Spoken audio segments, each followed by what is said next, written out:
And we are back. Bryan Broaddus. Voch Lombardi. Man, I always appreciate you for being here. I'm not going to ask how you're doing. I know what's going on. I'm not going to ask how you're doing either. We doing all right. Why do that? Why do that? Because we doing all right, Bryan. Because we're doing all right. Somebody ain't about to be all right after this damn preseason game. I tell you what. Somebody is going to end up in Jacksonville after this, or the Washington Football Wizards after this daggone preseason game. So, Bryan, I just kind of want to run through some roster questions with you, and it's all going to be bottom of the roster. I ain't got to ask you about Micah Parsons. I don't have a thing to say about CeeDee Lamb and them. Lamb, he'll be here by week 1. I just hope he's healthy and conditioned and all that kind of stuff, Bryan. But I ain't got to worry about that. This is all bottom of the roster stuff. Gotcha. Bryan, man, I'm looking at the roster, man, and there's 2 positions I really want to keep people. Man, I'm loving my bottom of the roster wide receivers, and my bottom of the roster corners are just, boy, I don't want to get rid of them, man. CJ Goodwin and Kevontae Turpin kind of make it weird numbers-wise. Yeah. So I'm looking at Goodwin as a corner and Turpin as a receiver. Right. And I don't think they do enough as a corner and a receiver. Right. But they're special team guys, Bryan. They are. Do those 2 guys do enough to maybe keep a Keemon Hall off this team, or to maybe keep a Israel Mukwamu after a fantastic last practice? Is CJ Goodwin doing enough to keep those guys off? Is Turpin doing enough to really make you have question marks about Flournoy and Jalen Cropper? Bryan, talk to me about Turpin and Goodwin's roster spot as being special teams dudes. Yeah, and Voch, the final days are when you have that ability to walk up to people, because you're not going to have the access to them that you've had for the last 5 weeks. I am getting a strong feeling, don't leave Mukwamu off this roster. Yeah. Don't leave him off. So he's now out of play. I brought up the Goodwin situation. And I know you and I did a show where we went back and forth on that one. We're going to lose that one too. We're going to lose that one. There's no, he's one of the best special teams players we have. I'm like, fine. If that's what you believe and that's what you want to say, but I'd like to see it. Yeah. I'd just like to see, I'd like to see that where, okay, yeah, this guy's a badass, but I get the vibe that folks over there want nothing to do with moving on from him. And that a lot has to do with, they feel like that what he brings, Bones Fossil's got a sponsorship there with him. So that one's not going to go anywhere. Turpin, they're trying to do more things with. And you mentioned that, hell, he might be the best damn running back they have. They put him in the backfield and hand him the ball, toss him the ball. The guys that are a little bit of trouble might be Deuce Vaughn. People like that might be. But I believe Mukwamu, Goodwin, Turpin, those are all the guys that will be on your 53-man roster. And that is the vibe, if you want to say, the sentiment, whatever words you want to use to describe the feeling of how this roster might shake. Now, I will say this to you, my friend. They're looking at more defensive tackles. This thing ain't over at defensive tackles. We think with Linville Joseph and, can they pull this off? It's probably going to have to come in the form of a trade. But they're looking, and I, like a dumbass, I promised I wouldn't say anything, but I don't want to jeopardize anything that they might be working on. They don't want that name to get out. I asked you after. It's okay. Yeah. So, but that's where we're at right now. The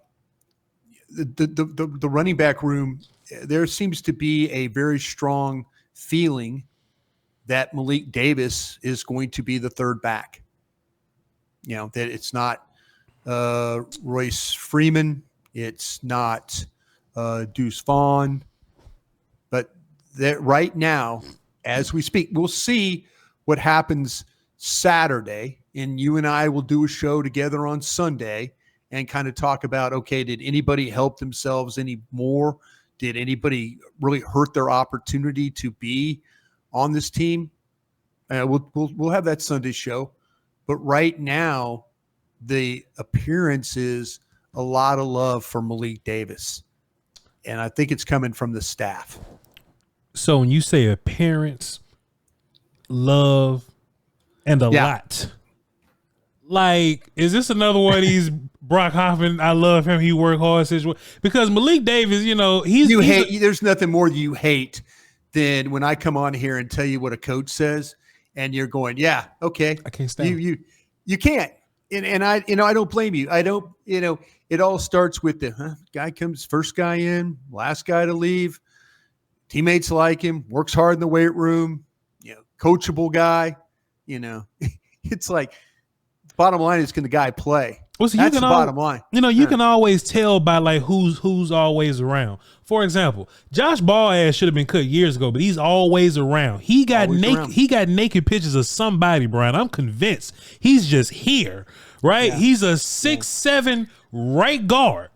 They don't make 6'7" right guards, bro, and he ain't even thick like that. And he's just they're looking for something to keep Josh Ball here. And to be fair, Malik Davis is a guy that's just constantly just lingering and hanging around, and he's practice squad guy, and he's elevated, and he's broad. Yeah. What do they see in him, Brian? Okay, well, this is where when you really dive into Malik Davis, that they'll tell you this could have some Bones Fossil again. Connections. Get Bones out of here. All these people that Bones love don't do nothing in the game, Brian. Personal protector, punt team. Hunter Lipke can do that. Yeah, probably. I think Hunter Lipke is one of your wings on that thing. Yeah, but think about the guys that have been personal protectors here, like the Jeff Heaths. Sure. Barry Church. I mean, they've had some guys, they've had like, okay. No, when I say Jeff Heath, I'm thinking badass special teams player. When I think CJ Goodwin, I'm not thinking Jeff Heath, but to them, it's similar guys. It's similar but okay. It's these coaches have an influence, and especially the special teams coach. The special teams coach that's the pseudo head coach. He watch him on the sidelines with headset and up and down the sidelines. McCarthy is stationary working his job. You can hear him. You can hear him over the microphone. First and 10. Yeah. Bones Fossil is like your de facto head coach. He's like the head coach of a good college program. It's always with yelling and being involved and but that's at the end of don't say end of the day, but that's what it really is. When you sit in those meetings and those coaches go through their guys and they start to talk, and then it gets to Bones, what do you think? Well, I can't use them on special teams. It's, kids' livelihoods. No, I can't use him on special. Well, I could use him on special teams. I could use him. He could be the exact thing that you and I are talking about right now are the Bones Fossil influenced guys. We're having this show should be called Bones Fossil because that is really what we're talking about right now. We're talking about Malik Davis. We're talking about the little running back, Deuce Vaughn. We're talking about Nick Vigil and those guys. Nick Vigil, Buddy Johnson. Goodwin. Yeah, all those guys. This roster. It might not be determined. The final four guys might not be determined because of merit and their playing ability. It might be whether Bones Fossil can use them or not on special teams. That's the struggle that personnel guys go through, sitting in a room with coaches, because you're like, wait a minute, I really like Jalen Cropper. I really like Jalen Cropper a lot. I want Jalen Cropper on this team, is what a coach is saying. Bones is like, well, I tried to play him as the flyer 2 games. Not really anything good there. Oh, here we go. Here we go. Oh, wait. I like Racy McMath. Well, Racy McMath been not damn good. I'm just throwing a name in there like that. Sure. But Bones Fossil, if somebody were to fight for Racey McMath, It'll be Bones. Somebody fight for Racey McMath. Bones Fossil would go. Tried to play him as a flyer in the Raiders game. Got punished on the outside. Big return. Don't think he could do it. Okay, here we go. Yeah. Now we're, now we're talking. I mean, that's where Bones Fossil has the biggest influence. Receivers, tight ends, sure, linebackers, secondary. Everything else, Bones Fossil is pretty much hands-off guy. But he can influence the guys that you and I are talking about right now because he has that veto power. And if you and I, if all of a sudden we really like somebody, Josh DeBerry, just throwing another name, the cornerback, sure, number 30. Sure. He gets runs with the twos all the time. Maybe you like Josh DeBerry. You think, man, he might be a good 53rd player. Just using his name. Sure. Bones Fossil. Tried him in all the – couldn't block on the kickoff return. Didn't cover well enough on the punt. Doesn't hold up very well. Here we go. I just lost my guy. I can understand if it was some undeniable Devin Hester type character, or sure. I can even understand it if because when Bones first got here, he was doing a whole bunch of punt faking, right? Even when nobody told him to do it, he'll just scratch his neck a little bit, get fiendish, and go, "Hey, I'm running fake punts right now," right? Mm-hmm. And if Malik was his designated punt fake guy, I said punt fake guy. If he was the dedicated punt fake guy, I'd be like, all right, cool, fine. But I don't even, what does he do? I'm not asking you what does he do. If I had a chance to ask Bones, all right, Bones, I need you to tell me why should I keep Malik Davis over Israel? Why should I keep him over pick an edge guy, pick Hall, Keemon Hall. Yeah. Why? You know what I'm saying? Especially when I'm looking at running backs like, man, what? Well, Deuce Vaughn probably can't do it because he's little. But why can't Royce Freeman be this for that? You know what I mean? See, that's where I think you just answer your own question. Sure. Because you're not going to play. Zeke can't play. By the way, I missed the deal the other day. I was going to send you a clip, and I was too slow. Old man was too slow getting the camera ready. They run an in and out, like a pivot route with Zeke that goes out, then breaks back in. Okay. And it's like this. Zeke running the whip route has got to be the slowest. Hurtful looking. I wish I got it on film because I was gonna. But the sound that he was making while he was, I bet he was, Brian. I make that same sound. You want to know why? Because I'm old and my knees hurt. I make that same sound, Brian. Football done hurt me too. He was huffing and puffing. But I think with Malik Davis, they're looking for, and there might be a guy out there on the street, another team. Mm-hmm. And we're focused so much on this team right now. Sure. Maybe they got somebody in mind. Maybe they do. But they've got two guys. I don't think Rico Dowdle as the 2 is going to play any special teams. I just don't. Sure. I don't know how. I mean, I don't think he is. So Bones is probably thinking, well, that third back had better play special teams. Unless you want to count, you can't have 4 backs, only one of them play special teams, being Hunter Lipke. Right. They've got to, and so maybe he's trying to set up the Malik Davis stuff in a way of not knowing that there might be a guy on waivers that might come in here and be better than that. Tuesday is going to be a fun conversation. Bryan Broaddus, let me ask you this. Brian says, I even put it down on my phone, Brian. Brian says the Cowboys are still searching. Don't tell me nothing till after the show. Yeah.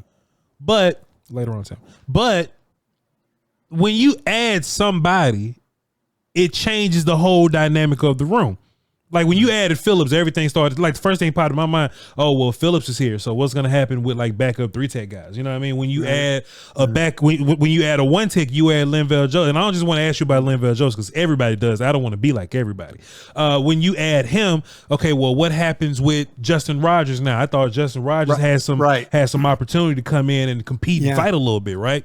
Right. It could be a 1-tech, could be a 3-tech. It could be an edge guy. I still think we possibly are, kind of like tackle. It's probably going to be a tackle. Okay. If they're hunting a tackle. Hypothetically, Bryan. So what does that mean when you add guys like that and they're still looking? What does that mean for guys that are on the team already? So what does that mean for guys like Huggins? I already mentioned Justin Rogers, Denzel Daxton from the Bahamas or something. So he ain't going nowhere. He's cool. Right. But what does that mean for the 1s or 3s that are currently on your team right now? Yeah, if if it's, I think they could take it from either spot. Mm-hmm. They could take it from. I think the name that you have to be mindful of is Huggins. If you feel like if they're going to make this trade, it's likely going to be replacing Huggins. Would be my that it would replace his roster spot. Yeah. But it could be a 1, it could be a 3. Okay. That they're looking at potentially, but if they're going to replace the spot, I think that they would move on from Huggins unless there's somebody in that defensive tackle room.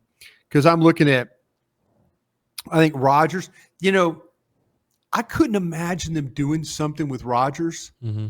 I couldn't imagine them doing something with him. But every time I ever think like, oh, damn, don't put him out there. Yeah. Oh, he'll get claimed. Wednesday, that dude's back on your practice squad. Teams fall in love with their own guys and they're afraid, me, you, sheesh. Yeah. Don't let me get a waiver wire and me looking at the bottom of my roster. I'm snatching all your players up. Yeah, you're gonna excuse me, you're gonna try and get cute. Mm-hmm. You're gonna get cute here and try and put somebody through waivers. Huh, watch me. I've watched your tape. I'm getting my guys up out of here, Bryan, bro. Look, I like my guys, but I like your guys too. I like my guys, but I like your guys better. I like your guys too. Yeah. I'm just looking at it, Bryan, and Mozzie may still be your first 1-tech out there, but then again, I don't know. I don't know about that anymore. That's what I feel. I don't know about that. I think they're going to figure out how to use Phillips, Osa, with Joseph. I think they're going to figure out how to use these guys. And Mozzie, this might have bought them a few more days. Yeah. Or a few more games, I should say, for Mozzie. Yeah. The fact that Mozzie doesn't have to be the starter bought them some time. Yeah. And then if Mozzie gets through this year and Mozzie's who was the most, Bryan, if you had to say the guy that you had the most questions on in camp, Mozzie Smith. Yeah. I saw good, I saw better, and I saw some of the same old stuff. Yeah. And if that's the case, then they bought themselves some time. Like they had Hankins. Sure. Hankins was your safety net. Mozzie didn't play well. Hankins, go play. They've got guys now that can go play. Mm-hmm. They've got legitimate big body dudes. Like Phillips could play the 3. He plays the 3. He could also play the 1. I saw him wearing out. Kelsey. Yeah. Saw him wearing out Tyler Biotish. Us. As a 1 technique. I saw him. I mean, not that you want to play him every snap at 1, but that's where you got Linval Joseph now here. You got maybe Rodgers or somebody, If Mozzie doesn't show like the first couple of games and he starts getting Mozzie will just become inactive. Yeah. That's what they'll do. They will just inactive Mozzie and away they go. So Jordan Phillips is going to be your backup 3-tech then, huh? I would say so. Most likely. And Viliami's getting ready to play 60 snaps this game, but he's going to end up in Jacksonville next week. That what you're thinking? Yeah, he can end up with him there, Jacksonville Commanders. Watching football with. Yeah, Commanders. See, the previous regime were the ones that were big on him. Yeah. So any type of trades and stuff you might be thinking, he might be a guy that people are that's a kick in. That's a kick in. You know, him, Scott. Man, it's so funny. I was talking about Scott the other day. Sure. And Scott was like, you know, like guys, you're kind of like on the bubble, that kind of thing. Had one of his best days of practice when I left, knocking down the ball, covering. I'm like, oh, that's great. Talk about a guy, and next thing you know, he's playing like he's, you know, like he's Deion Sanders out there playing. But yeah, I think his fate might have already been sealed with this corner room, especially if Izzy is going to be. I think Booth might be the last corner. Sure, but it's Booth, Izzy. Those are probably the two last corners you're going to be dealing with. Ghosting's safe, huh? Yeah, I think so. They need a backup edge behind. They need an edge behind Tank, and he's better suited to play left end than he is probably right end. So you're running 5 edges out there: Lawrence, Parsons, Ghostin, Nealon, Lawson. Yeah. Any more edges? Or are you running 6 or 7 edges? Or are you just gonna run with your 5 right there? I'm just probably gonna run with my 5 right there. Okay. Is what I'm gonna do. I'm just kind of thinking about the different side. I like Tyrus Wheat. Yeah. I don't think he makes the team. But what if Bones loved him? Yeah, Muhammad. Yeah. But what if Bones loved him? Because Bones loved him last year, Bryan Broaddus. What about Tyrus? We may not have no opportunities here, but if Bones loved him, you'll be here, huh, Broaddus? Yeah. All you do is we're sitting in that meeting there at the Star. You and I would lose our damn minds. Yeah. Listen to that. And you have to sit there and that's what got me fired because I fought every damn day. Yeah. They hated Bill hated me because I fought, and yeah, I'm a pain in the ass. I admit it, but I hate when you just say, rubber stamp guys and you're like, well, are we really better there? Like I said, don't let me see your practice squad because if I feel like your practice squad guy is better than my guy, I'm going to poach. I'll poach a guy a week. I don't care. Yeah. But I'm not going to sit there and this is where I got to give Will McClay some credit because I kick his ass a lot. I kick Will's ass. I kick Jerry's ass a little bit. Steven. Yeah. Your ass. I kick your ass a little bit. Never. It's false. Yeah. I got to give them a little credit. They could have sat there and said, no, we're fine with Rodgers. We're fine with Mozzie Smith. We're fine with, Sure. They didn't do that. Sure. And maybe because Mike Zimmer, I know this working with Zimmer. Zimmer, you ask him about players, he'll tell you, but Zimmer also say, bring me whoever you got. I'll coach, and I guarantee you Will went up to him and said, Zim, how can I help you? Well, don't feel good about my defensive tackles. Yeah. Don't feel good about my edges. Okay. Don't really feel good about my linebackers at this point. Maybe we can add a guy or two. Zim will let you bring in players and he'll coach them. But, and this is where I got to give Will and them some credit. They didn't sit there just on their hands and say, we've got Mozzie, we're fine. And they get accused of that. You might hate how they sign their players or negotiate contracts, which is fine. That's good. You can't fault them for trying to go make their team better. And I don't think they're done. So with all that being said, tip of the cap to the front office for at least not sitting on their hands and saying, their defense might have got better with the guy. We'll see how Joseph at 35 years old will play. We'll see. Let me be honest with you, boss. Carl Lawson might not be Carl Lawson we remember 3-4 years ago. Sure. Carl Lawson could be Fowler. Yeah. Fowler was good. Yeah. But that's situational player. Yeah. That's what you might have in Carl because he wasn't with the Jets. Not a lot of pass rush there. Yeah. Run defense got better. But if you're thinking Carl Lawson name guy is what he was 3-4 years ago, please don't have that thought right now. Bryan, because that's not what he is. Just for context for my audience, because you've been saying our audience. I apologize, sir. Our audience. Lo siento. For the Doing All Right podcast audience, Bryan Broaddus. Thank you very much. I love those folks too. They're the best. When you say they're still searching, you say that with your chest out. You say that loudly. I do. So for context, for everybody watching right now, don't say any names. I'm gonna ask you later. Don't say any names. But is this somebody that the fans will be excited about, or are they just looking for John Cornbread Jiffy Jenkins and he's just gonna come in? Some kid we never heard of. I think that the avenue that they're trying to have, and I think there's a couple of different positions that they're looking at. But the one position I think that can maybe get something done is what we're talking about, the tackle spot. But this is a guy that could legitimately come in and be a really nice piece for them with the rotational stuff that they want to do. Okay. So that's kind of how it needs to be said. Yeah. It's not going to be somebody like, oh God, they're going after Jonathan Allen. Yeah. No, man, we ain't. No, that it ain't going that route. It ain't going that route.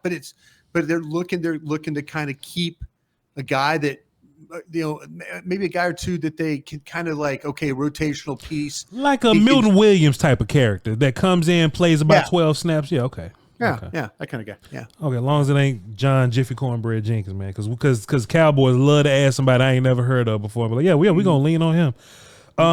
One last one, Brian.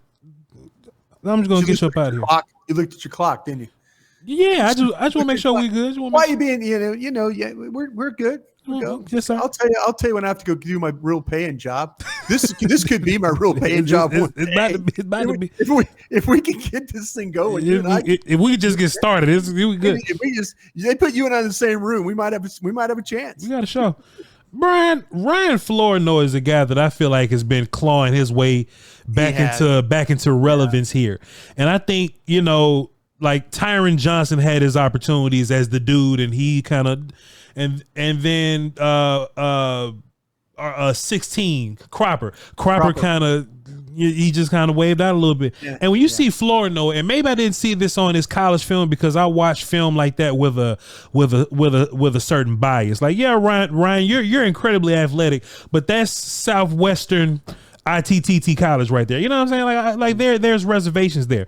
But when you watch Flournoy on film, you can see the athleticism, you can see the leaping ability, the catching ability, the yak ability. And what I love about him is that Trey Lance will throw the ball high a bunch, and Flournoy will always go up and get it, or go down and get it, or go behind him and get it. I think Flournoy has done a great job of putting himself in this driver's seat. Now, Brian, is Flournoy a practice squad guy? Or do you think he's done enough, or like, do you think the Cowboys are going to do some type of roster gymnastics, like, oh no, your pinky's hurt, come back next year? No, I think he's probably major football team. I shouldn't say probably. That's not. I'd say he's major football team. That would be my guess.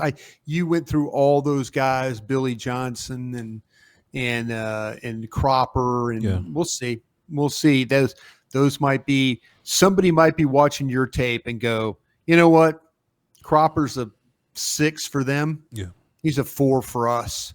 He can. Maybe we can. Maybe Billy Johnson's. He's bounced around a bunch. Sure. He's got some skin. Somebody might bring him in. I think that Flournoy is the guy. It's funny when you were talking about the school he went to and how he, the teams he played against. It always reminds me, because somebody always laughs at me when I say. And they say, yeah, you like Josh Allen a lot, didn't you? And I said, yeah. And they're like, what did you like about Josh Allen? I said, he's throwing a damn cattle ranchers and in Wyoming, and he's putting up big numbers. Yeah. That's all you need to know. But so sometimes you do, we get lost. I'll never forget my boss, Ron Wolf in Green Bay, the Hall of Fame general manager, goes, he'd always say, let somebody else be your hero. Yeah. Bill Polian at Buffalo used to draft. He drafted some Hall of Famers that were small school guys. Andre Reed, Kuntstown. He drafted some small school cats that turned out to be really good players. But Ron would always say, let somebody else be a hero. Yeah. Give me the Florida State guy. Give me the Michigan guy. Give me the Notre Dame guy. Give me, that's how we drafted a lot of times. And, but I will say this about Flournoy. He started off way behind. And what was really interesting was that Cropper was playing really well. Sure. and practicing well until they started playing games. And then it went away. And then all of a sudden, well, wait a minute, why am I noticing Racy McMath here? Yeah. Okay, well, why am I noticing, the guy, David Durden, he was practicing, and the next thing you know, now he's over on the cords again. He's probably not going to make this team. He was a guy that was going to be one of those 4 guys that we talked about going into that Rams game where, like, okay, guys, you're interested in seeing. Well, they've got 4 wide receivers. David Durden, not a factor. And I kind of feel like that Cropper he lost his spot to Flournoy. Yeah. I don't think they're going to be able – they might keep 6 receivers. I would be surprised now with some of the positions that they're stressing out of keeping guys that Cropper makes this team. I'm just looking at my clock, Brian. I don't want to hold you too long, man. You have any more questions? You have any more things you want? Hey, give me. Okay, I'm working this game tomorrow. Sure. I've got the pre and post game show on 105.3 The Fan. Sure. And so I'm going to be at the stadium. Going to see him live. Looking forward to that. Are there any spots left, or I've been throwing dirt on Cropper. Sure. But is there anybody that can survive this thing that you feel like, man, this guy has got to play? Is somebody battling against 3s and 4s that has a 2-sack game, 6-catch game? Then he's tight ends. I'll tell you a room that's kind of disappointing to me that I thought was going to be maybe a little bit of strength. Tight end room. Yeah. You got anybody in mind? Give me somebody I've got to like keep eyes on tomorrow and watch in this offensive line. I know your expertise. You watch them offensive linemen. Can TJ Bass is fighting for his life, Brian, bro. I think he's fighting for his life. And I had it written down. I swear. Yeah. And I think when they start moving you around, they trying to find ways to keep you relevant. You know what I mean? And I think they have a draft pick coming in at guard. They have a center that's playing center but can play guard for you if necessary. I don't think Shibley makes the team, but he's another guard center guy. Right. But I think Awesome Richards made things really weird because he's a left side player. You know what I mean? Right. So he's tackle, but he could do guard in a pinch. See, that's where, Awesome Richards, you talk to people, and I think on our last show we talked about Awesome Richards a little bit. And I asked this guy, or I told this guy, I was watching tape, and I texted him, I said, hey, it looks like you got something with Awesome Richards playing guard. Minute later, I get a text back. He's a better tackle. Mm-hmm. Yeah. I went, okay. So thanks, Brian. Let me ask you. But when Guyton, young man dealing with knee soreness already. Sure. Yeah. Young man dealing with knee soreness. Everything okay. Yeah. But who do they have playing left tackle? Mm-hmm. Yeah. Awesome Richards. Awesome Richards. Yeah. Yeah. They're like, okay. I wouldn't be surprised in this game if we see Bass, Richards. They're going to try and figure out a way not for let's go to play the whole damn game. Yeah. At right tackle. He'll do it though. Yeah. But he will if he has to. Yeah. But that's might be why that during the week we saw TJ Bass taking some snaps out at right tackle. Let me ask you this. Not me, not you, not Jerry Jones. Mike McCarthy, Will McClay. Who is their favorite right guard out of Josh Ball or TJ Bass? Which of those right guards do they keep? Because Ball, to be fair, I poop on Ball a bunch. Oh, I poop on him too. He's keeping himself in this fight. He is. And you said it. Who's a 6'7" long arm guard? Who does that? Who does that? And I do think Ball kind of lost a lot of his luster from last year. Brian, who do you think he's been better than Willetsko? But even though Willetsko wasn't terrible against the Raiders, I mean, he's limited. These guys are limited players. Yeah. If they had to go and fight Ball or Bass in a game, I think they would go with Bass. Man. That was because Bass is lined up in the NFL game. But I'll tell you another thing, though, my friend. Yes, sir. there's been times where Bass hasn't looked very good. Yeah. And that's my point. You and I've had this one of our shows. You were like, well, wait a minute, man. You're telling me he's not any good. Well, what was your expectations? Sure. What did you think he was a starting NFL guard? Sure. And there's a side of me that's like, yeah, kind of. Yeah. Kind of. And now it's more like, well, wait a minute. No. No. He is who he is, Brian. Yeah. Don't let I mean, I'm watching him in the game. He comes in the Buffalo game. Yeah. When you're watching Linville Joseph and Phillips and all those guys. Smoking him.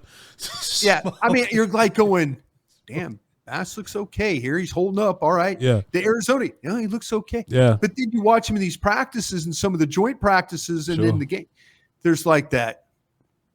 What happened to the dude last year? Yeah. We was talking about. Who was the guy that was blocking Linville Joseph by himself? Yeah. When I was watching the tape. Yeah.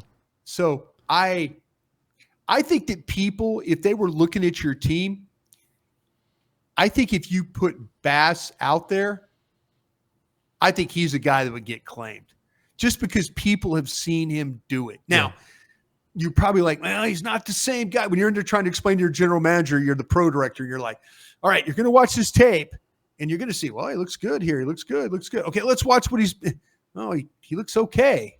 He looks okay here.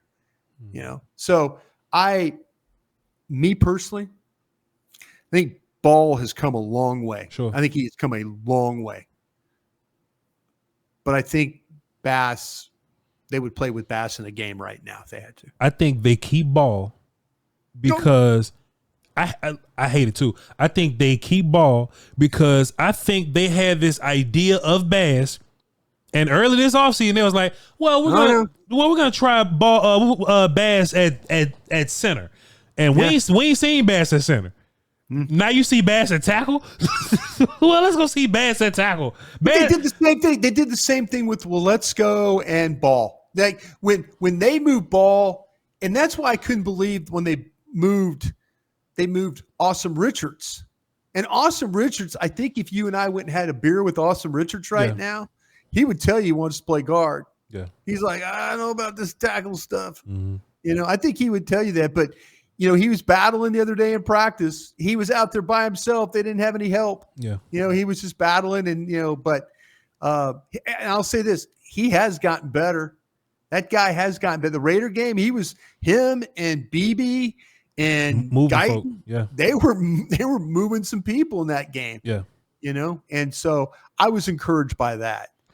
Yeah, man, I think the bottom of the roster is gonna be weird for the big boys, for the O-line, D-line guys. I think it's gonna be weird. I don't know what's gonna happen with Nathan Thomas, but he's got draft pick on him, right? So they'll find something to do.